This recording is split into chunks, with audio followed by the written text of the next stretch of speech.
శ్రీ గురుభ్యో నమ. శ్రీ మహాగణాధిపతి నమ. శ్రీ మహాసరస్వతి నమ. ఓం శ్రీమాత్రి నమ. కామాక్షిదేవి నమ. ప్రేక్షకులందరికీ కూడా శ్రీ విశ్వసునామ సంవత్సర ఉగాది శుభాకాంక్షలు తెలుపుతూ ఈ యొక్క విశ్వసునామ సంవత్సరంలో మనం అందరూ కూడా సుభిక్షంగా ఉండాలని, అలానే అందరూ కూడా సౌభాగ్యవంతులై సకలమైనటువంటి అష్టైశ్వర్యాలు కలగాలని శుభాశిస్సులతో ఆ యొక్క ఈశ్వరానుగ్రహం కలగాలందరికీ కూడా అని, ముఖ్యంగా మనము ఈ యొక్క ఉగాది అనేదానికి వస్తే కనుక పూర్వం నుంచి మనకు బ్రహ్మగారు ఈ రోజున సృష్టిని మొదలుపెట్టారని చెప్పి ఈ ఉగాది పర్వాన్ని మనము ఓ పండగ వాతావరణం చేసుకొని, కొంతమంది పుణ్యకుంభాన్ని పెట్టుకొని అలా ఇష్టదేవతారాధన చేసుకొని ఉగాది పచ్చడి ఏదైతే ఉందో నింబకుసుమ భక్షణం అంటారు.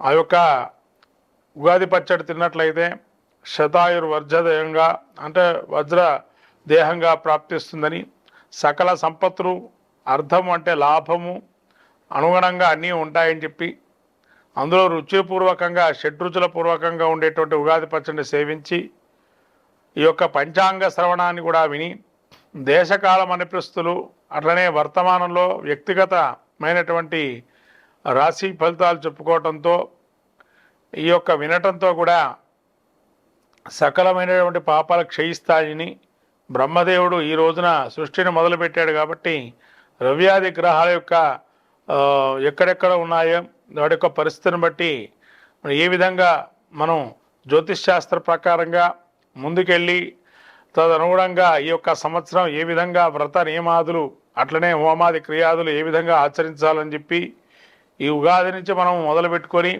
మళ్ళీ వచ్చేటువంటి ఉగాది వరకు కూడా సకలమైన శుభాలు ఏ విధంగా పొందుతామని చెప్పి ఈ నవగ్రహాది రవ్యాది గ్రహాల యొక్క ప్రభావము మానవ జీవితం మీద అలానే లోకం మీద ఏ విధంగా ఉంటుందో చెప్పుకునేటువంటి ఈ యొక్క ఉగాది పురస్కరించి ద్వాదశ రాశులైనటువంటి ముఖ్యంగా మేషరాశి వారి యొక్క ఫలితాలు చెప్పుకుంది ఏ విధంగా ఉన్నాయని చెప్పి. శ్రీ గురుభ్యో నమ. శ్రీ మహాగణాధిపతి నమ. శ్రీ మహాసరస్వతి నమ. ఓం శ్రీమాత్రే నమ. విశ్వసునామ సంవత్సర ఉగాది శుభాకాంక్షలు తెలుపుతూ కర్కాటక రాశి యొక్క పరిస్థితి గ్రహస్థితి చూసినట్టయితే ముఖ్యంగా కర్కాటక రాశి పురుష నక్షత్రం 4వ పాదం, పుష్యమ నక్షత్రం 4 పాదాలు, ఆశ్లేష నక్షత్రం 4 పాదాలు కర్కాటక రాశి. ఈ యొక్క కర్కాటక రాశి యొక్క గ్రహస్థితి చూసినట్టయితే ముఖ్యంగా ఆదాయ వ్యయాలు, ఆదాయం 8, వ్యయం 2, రాజ్యపూజ్య 7, అవమానం 3. ఆదాయం 8గా ఉంది, వ్యయం 2గా ఉంది. అంటే ఆదాయం మించిన ఖర్చులు అయితే చేయటం లేదు, మిశ్రమంగా ఉంది, తగ్గించి ప్రయత్నం చేస్తున్నారు. రాజ్యపూజ్య 7, అవమానం 3. గౌరవించేటువంటి వారు 7, అవమానించేటువంటి వారు 3 ఉన్నారు. కాబట్టి గౌరవ మర్యాదలు పెరగడానికి ఎటువంటి సందేహం లేదు. ఎంత ఇబ్బందికరం ఉన్న వాతావరణమైనా కూడా చాలా ఆదాయంగా బాగుంది. గురుడు యొక్క స్థితి మే రాశిలో మనం చూసినట్టయితే మే నుంచి కూడా గురువు యొక్క స్థితి వీరికి అనుకూలంగా ఉంది. ఈ యొక్క కర్కాటక రాశి వారికి గురువు ద్వాదశ స్థానం సంచారం చేస్తున్నారు ఏకాదశి నుంచి. కాబట్టి ద్వాదశ స్థానంలో ముఖ్యంగా గురువు యొక్క సంచారాన్ని చూసుకున్నట్లయితే శుభ భూమిలో వ్యశ్చేవ ప్రాణి విక్రమ దూషణం స్థానం భ్రష్టంచ దారిద్ర్యం ద్వాదశ స్థానే గురో. ఏం చెప్తున్నారయ్యా ఇక్కడ అంటే మనకు శుభకార్యాలు చేయటంలో ఆచరణ యోగ్యంగా కొంత ధన వ్యయం చేస్తారు అని చెప్పి, పశు నష్టం కొద్దిగా ఉంటుంది పనిలో గురువు ఉండడం వల్ల, స్థానచలనము అంటే కొంత స్థాన మార్పిడి చేసే అవకాశం ఉంటుంది. అట్లాగే తరచూ ప్రయాణాలు చేసే అవకాశం ఉంది. దారిద్ర్యము కూడా 12లో గురువు ఉండడం అంటే కొంత అప్పు చేయటము, లేదా ఒక ప్రాపర్టీ కొందామనుకొని వెళ్ళటం, దానికి అధికంగా అప్పు చేయటం లాంటివి జరిగే అవకాశం ఉంటుంది.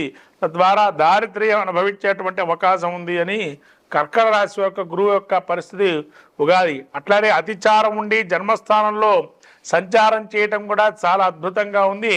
అక్టోబర్ నుంచి డిసెంబర్ వరకు అతిచారంలో ఉండి గురువు యోగప్రదంగా ఉచ్చస్థితిలోకి వస్తున్నారు.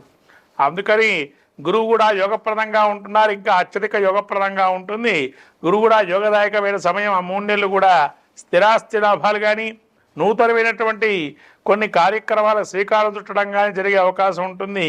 అట్లానే యొక్క శని యొక్క స్థితి చూస్తే కర్కాటక రాశి వారికి భాగ్యమందు ఈ యొక్క శని సంచారం చేస్తున్నారు. భాగ్యమందు సంచారం చేయటం వల్ల శోకం రోగం మహాదుఃఖం తద్దుశ్చాగత్సుఖం తత్స్వదారా సూతం క్లేశం సమస్తో శనిర్దిశేత్. భాగ్యంలో శని ఈ యొక్క స్థానాన్ని చూసినట్టయితే కొన్ని ప్రయత్నపూర్వకంగా కొన్ని కార్యాలు సఫలీకృతం అయ్యే అవకాశం ఉంది. అలానే కార్యంలో కూడా అన్ని రకాలైనటువంటి సకల కార్యములు కూడా యోగింపజేసే ఉంది. దుఃఖము శోకము రోగం అనేటువంటి నయమయ్యే అవకాశం ఉంది. ఈ యొక్క ద్వాదశం అంటే 9వ స్థానంలో ఈ విధంగా ఉండటం వల్ల కొంత మిశ్రమ ఫలితాలుగా ఉన్నాయి. ఆ యొక్క చెడు ఫలితాలు కొంతవరకు ఇచ్చే అవకాశం ఉంది. ముఖ్యంగా 9వ స్థానంలో శని సంచారం చేయడం వల్ల వృత్తిరీత్యా వ్యాపారం చేసేవారికి కొంత పోటీతత్వం ఉంటుందని చెప్పబడుతుంది.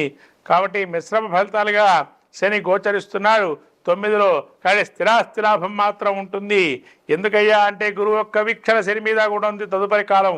కాబట్టి ఏదైనా శుభకార్యాలకి శ్రీకారం చుట్టే అవకాశం ఉంటుంది.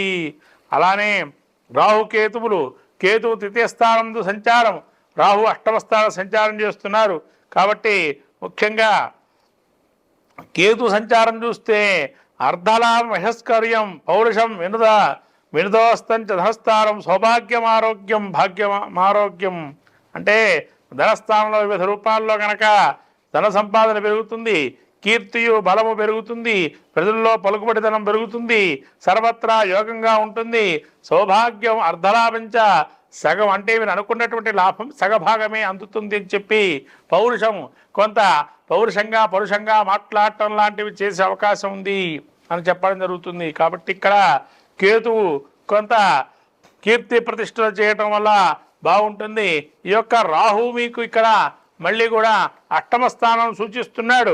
8మంలో యొక్క గ్రహాలు చూస్తే దేహపీడ మనక్లేశం చతుష్పాద మృగాభయం రాజకోపం ప్రయాణంచ 8వ స్థానం శని. కాబట్టి ఈ యొక్క రాహు 8వ స్థాన సంచారం వల్ల ముఖ్యంగా శరీర పీడ మనోవిచారము కురుగ్రహములమంతా భయం అంటే కొంత చతుష్పాద గ్రంథ యొక్క జంతువులతో భయము, అలానే రాజరంధనాది కార్యక్రమాలు తరచూ ప్రయాణాలు చేయటం, తద్వారా లాభం లేకపోవటం, అప్రయత్నపూర్వకంగా కొన్ని ప్రయత్నంగా మీ మీద ఏవైనా నేరారోపణ చేయటం లాంటివి చేసి చివరికి చెడుకి కొన్ని మార్గాలు సుఖమయ్యే అవకాశం కూడా ఉంటుంది. ఈ యొక్క రాహు 8వ స్థానంలో ఉండటం వల్ల మొత్తం మీద కర్కాటక రాశి వారికి దీర్ఘకాలిక గ్రహాల యొక్క గోచారం చూసినట్టయితే శని గురువు యొక్క యోగప్రదంగా ఉన్నాడు. రాహుకేతులు అవయోగంగా ఇక్కడ రాహు అవయోగంగా ఉన్నారు.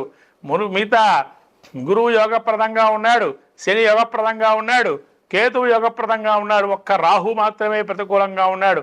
కాబట్టి ఖడ్గమాల స్తోత్ర పారాయణ చేయటం బలాన్ని చేకూర్చుకోవడానికి, కానీ చండీ లాంటి యొక్క దుర్గాదేవిని ఆరాధన చేయడం, ఖడ్గమాల స్తోత్ర పారాయణ చేయడం, ఆ అమ్మవారి యొక్క అనుగ్రహాన్ని పొందడానికి ప్రతి ఆదివారం కూడా గ్రామదేవత ఆరాధన చేయటం వల్ల మంచి ఫలితాలు గోచరిస్తాయి. మీ యొక్క ఈ యొక్క ఏదైతే ఉందో ఇబ్బందులు పడుతున్నారో వాటి నుంచి బయటపడటానికి ప్రతి ఆదివారం రోజు కాలభైరవాష్టకం చదువుకోవటం, అలానే తదనుగుణంగా దుర్గాదేవికి దుర్గార్తి శమన స్తోత్రం చేసుకోవటం, ఆపదుద్ధరక స్తోత్రం చేయటం, అట్లనే చండీ యొక్క అమ్మవారిని అనుగ్రహించడం, ఈ విధంగా అన్నీ కూడా కార్యక్రమాలు చేసుకోవడం వల్ల కర్కాటక రాశి వారికి యోగప్రదంగా ఉంటుంది. ఈ విధంగా కర్కాటక రాశి వారికి ఈ యొక్క సమయం కూడా యోగదాయకంగా ఉంది. ఒక ఏదైనా శుభకార్యాన్ని శ్రీకారం చుట్టే అవకాశం ఉందని చెప్పబడుతుంది. శుభం భూయాత్. శ్రీమాత్రే నమః.